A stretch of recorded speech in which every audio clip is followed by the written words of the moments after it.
फिर से आपको बताने आया हूँ कि उत्कृष्ट आर्ट्स कोचिंग क्लास में जो भी आपको दिया जाएगा मटेरियल वो आपके जीवन से जुड़ा हुआ रहेगा। और जीवन में जैसे आप आगे बढ़ेंगे ना, आप एहसास करेंगे कि जो भी हम पढ़े थे, सर जो हमको समझाए थे, वो यहाँ काम आए। क्योंकि मैं वही चीज़ कंटेंट लेकर आता हूँ जो आपके आगे काम आएगा और उससे आपके नॉलेज बढ़ेगा, ज्ञान की वृद्धि होगी। तो देखिए, आज हम आपको बताने जा रहा हूँ कि समय की शुरुआत किस तरह से हुआ और इतिहास कैसे, इतिहास में जो कर्मागत शुरुआत हुई वो किस तरह से हुआ। जैसे देखेंगे कि प्रागैतिहासिक काल मतलब समय की जो शुरुआत हुआ था, ध्यान रखिएगा, ये 3.5 अरब वर्ष पूर्व, ये 3.5 अरब वर्ष पूर्व जो है समय की शुरुआत हो गई थी। सर्वप्रथम जो हमारे पृथ्वी पे जो मतलब मानव है वो मानव जाति नहीं थे, वो बंदर के रूप में, हम जिस प्रजाति से आते हैं वो बानर प्रजाति से आते हैं। तो बंदर के प्रजाति थे और बंदर से ही हम लोग मानव के रूप में परिवर्तन हुए। पहले मानव का 2 पैर 2 हाथ होते थे, जो अभी खड़े हैं वैसे खड़े नहीं रहते थे लोग। दोनों हाथ दोनों पैर पे जैसे बानर रहते हैं, बंदर रहते हैं, ठीक उसी तरह हम लोग व्यवहार करते थे, चलते थे। अब मानव जो है उसमें विकास क्रमागत रूप से किए। मानव क्या किए? विकास क्रमागत रूप से किए। इसको आप समझेंगे। देखिए, प्रागैतिहासिक इतिहास को अगर देखेंगे ना तो 3 कालखंड में हम बांटते हैं। जैसे कि प्रागैतिहासिक काल, आद्य ऐतिहासिक काल और ऐतिहासिक काल। कौन कौन खंड में? 3 खंड। प्रागैतिहासिक काल, आद्य ऐतिहासिक काल और ऐतिहासिक काल। फिर प्रागैतिहासिक काल को हम 4 भाग में बांट के देखते हैं। कितने भाग में बांटते हैं? 4 भाग में बांटते हैं। तो यह प्रागैतिहासिक काल जो है 4 भाग में कौन कौन बांटेंगे हम? इसको पुरापाषाण काल, मध्य पाषाण काल, नवपाषाण काल और ताम्रपाषाण काल। कौन कौन फिर समझेंगे? पुरापाषाण काल पहला, दूसरा हो गया मध्य पाषाण काल और तीसरा हो गया नवपाषाण काल और चौथा हो गया ताम्रपाषाण काल। अब इसके बारे में भी हम विस्तार से समझेंगे। जैसे कि पुरापाषाण काल जो समय था, पुरापाषाण काल जो समय था उसको हम समझेंगे। तो समझेंगे कि पुरापाषाण काल में क्या हुआ था। तो देखिए, पुरापाषाण काल में जो है ना, मानव का उतनी विकास नहीं हुई थी। वो आपको शिकार करते थे, वो समुद्र के किनारे रहते थे, क्योंकि वहाँ से मछली निकलता तो उसका भोजन करते थे। जंगलों में रहते थे, जंगल में जानवर होते थे, उसको शिकार करके अपना भोजन यापन करते थे। मतलब यायावर के जिंदगी जीते थे, यहाँ से वहाँ, वहाँ से वहाँ, आखेट रूप में वो अपना शिकार करके अपना जीवन यापन करते थे। एक जगह अस्थायी नहीं थे। धीरे धीरे धीरे धीरे उसमें परिवर्तन हुआ और फिर मानव आया मध्य पाषाण काल में, जिसको मेसोलिथिक कहते हैं। मेसोलिथिक मतलब इस एज में जैसे मानव आया ना तो थोड़ा सा स्थिर हो गए मानव। क्या हुआ? थोड़ा सा स्थिर हो गए और मानव अब जीवन को परिवर्तन लाने का प्रयास किया था। मानव क्या क्या? जीवन का परिवर्तन लाने का इस काल में प्रयास किया था। थोड़ा सा इसको नोट कीजिए, हम फिर आगे बता रहे हैं। बता रहे थे कि पुरापाषाण काल, मध्यपाषाण काल, नवपाषाण काल। तो देखिए, पुरापाषाण काल का जो अगर समय अगर पूछ दे, टाइम टेबल अगर पूछ देगा तो आप ध्यान में रखेंगे 20 लाख से 12,000। 20 लाख ईसा पूर्व से 12,000 ईसा पूर्व का समय याद रखिएगा। 20 लाख ईसा पूर्व से लेकर 12,000 ईसा पूर्व का समय याद रखिएगा। पुरापाषाण काल जो है ये महत्वपूर्ण है, इसलिए इसको आप ध्यान में रखेंगे। ये जो काल था ये आखेट पर निर्भर था। किस पे निर्भर था? आखेट पर। आखेट पर मतलब शिकार करते थे, शिकार करते थे और जीवन यापन करते थे। एक जगह नहीं रुके, स्थिर जीवन नहीं था उनका। एक जगह से दूसरी जगह, दूसरी जगह से तीसरी जगह जाते रहते थे और अपना जीवन यापन करते रहते थे। अब हम चलेंगे मध्य पाषाण काल। किस पे चलेंगे? मध्य पाषाण काल। तो मध्य पाषाण काल का जो समय है, अगर हम समय लिखेंगे मध्य पाषाण काल का, तो ये लिखेंगे 12,000 से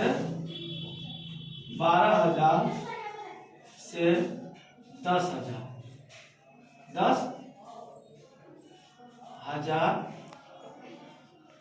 ईसा पूर्व तक। कितना लिखेंगे? 12,000 से लेकर 10,000 ईसा पूर्व तक ये मध्य पाषाण काल का समय हो जाएगा। और इसी में अगर नव पाषाण काल का समय लिखेंगे तो इसको लिखेंगे हम, नव पाषाण काल का जो समय है 10,000 से 6,000 तक नव पाषाण काल का समय था। कहीं कहीं 10,000 से 3,000 भी रहेगा, कहीं कहीं 10,000 से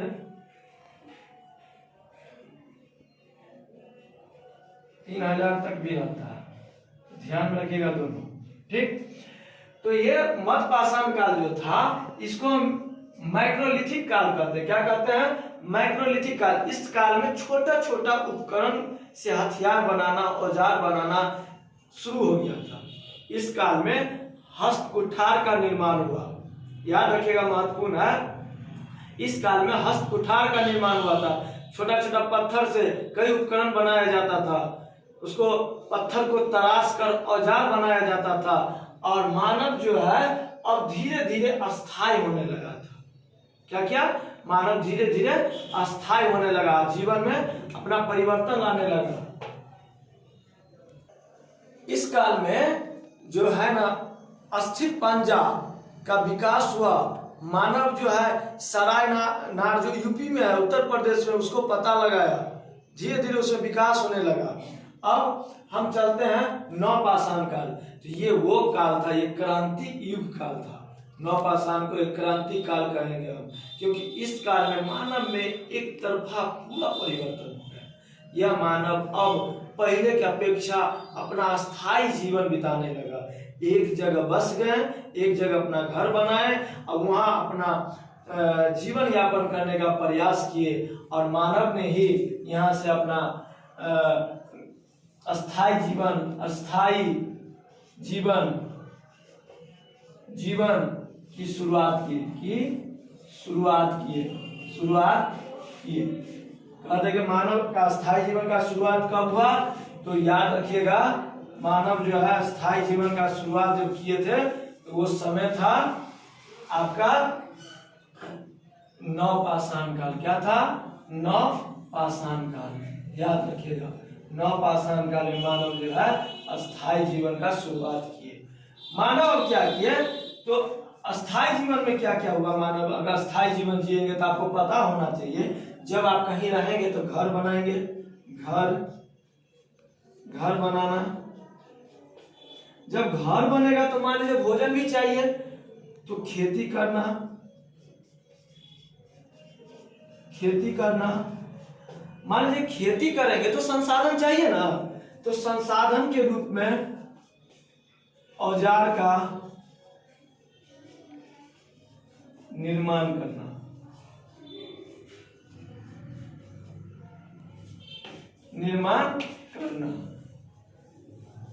मानव जब नव पाषाण काल में आए तब ये सब बनाना आरंभ कर दिए। मानव अब खेती किए तो घर बनाए, घर बनाने के बाद खेती किए। तो खेती में महत्वपूर्ण बात याद रखिएगा कि सर्वप्रथम जो फसल उपजाए थे वो उनका जौ था।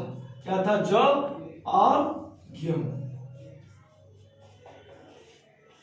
जौ और गेहूं जो है उनका सर्वप्रथम फसल था, इन्होंने अपना खेती के माध्यम से आरंभ किए थे। जौ और गेहूं का उपज करते थे। तो इसको ध्यान में रखिएगा। और इस समय जो है आप शिकार करना छोड़ दिए और पशु पालना आरंभ कर दिए।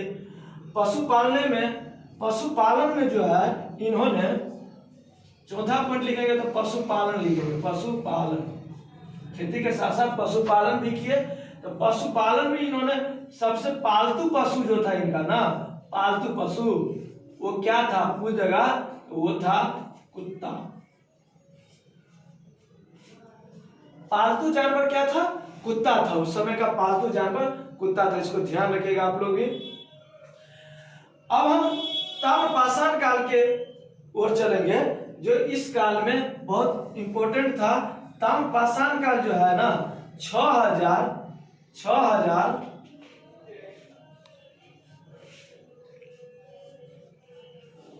ईसा पूर्व से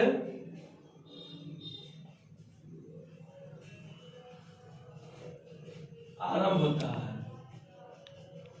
6000 ईसा पूर्व से जो है ताम्रपाषाण काल आरंभ होता है। इसको ध्यान रखिएगा। ताम्रपाषाण का अर्थ हुआ तांबा से बना हुआ युग। जो आप तांबा से जो भी कार्य करेंगे ना वो ताम्रपाषाण कहलाएगा। इसमें तांबे से जो भी औजार बनाया जाता था, जो भी चीज आप बनाते थे वो तांबा का कार्य होने लगा ताम्रपाषाण काल में। तो इसको ध्यान रखिएगा। विस्तार से तो इसको हम पढ़ाएंगे, लेकिन अभी इसको शॉर्ट में आपको बता रहे हैं कि आखिर इतिहास में आपको क्या क्या पढ़ना है, कैसे कैसे इतिहास के आरंभ हुआ था। तो इस बात को ध्यान रखिएगा। इसके बाद आपको बता रहे हैं आद्य ऐतिहासिक काल। क्या बता रहे हैं, आद्य ऐतिहासिक काल में आप जब आद्य ऐतिहासिक काल में आएंगे, इसमें सिंधु सभ्यता के बारे में पढ़ेंगे, कांसा के बारे में पढ़ेंगे, हड़प्पा के बारे में पढ़ेंगे। यह तीनों के आद्य ऐतिहासिक काल में आके हम लोग अध्ययन करेंगे। इस काल के बारे में विस्तार जानकारी आपको जैसे जैसे क्लास मेरा आगे बढ़ेगा उसमें आपको देते जाएंगे। फिर आएंगे ऐतिहासिक काल में। ऐतिहासिक काल में होगा प्राचीन काल, मध्यकाल और आधुनिक काल। यह तीन काल आपको ध्यान रखना है, ये बहुत इंपॉर्टेंट है। इसी तीन काल में इतिहासकारों ने समझिए तो पूरे इतिहास को बांट दिया है। इस तीन काल में इतिहासकारों ने पूरे इतिहास को तीन कालखंडों में बांट के दिखाया है। भारतीय इतिहास को प्राचीन भारतीय इतिहास, मध्यकालीन भारतीय इतिहास और आधुनिक भारतीय इतिहास। ये तीन काल का इतिहास बहुत महत्वपूर्ण है। प्राचीन काल को हम कहेंगे एंशिएंट इंडिया, प्राचीन काल के इतिहास को कहेंगे एंशिएंट इंडिया, मध्यकाल को मिडिवल इंडिया और आधुनिक भारत को कहेंगे मॉडर्न इंडिया। इस तीनों काल को ध्यान में रखिएगा। हम इसको विस्तार में आपको बताएंगे कि किस तरह से इसको हमको पढ़ना है और कि इसके अंतर्गत क्या क्या पढ़ना है। तो हम आज इतना ही रहते हैं, थोड़ा बड़ा हो जाएगा मेरा वीडियो। धन्यवाद।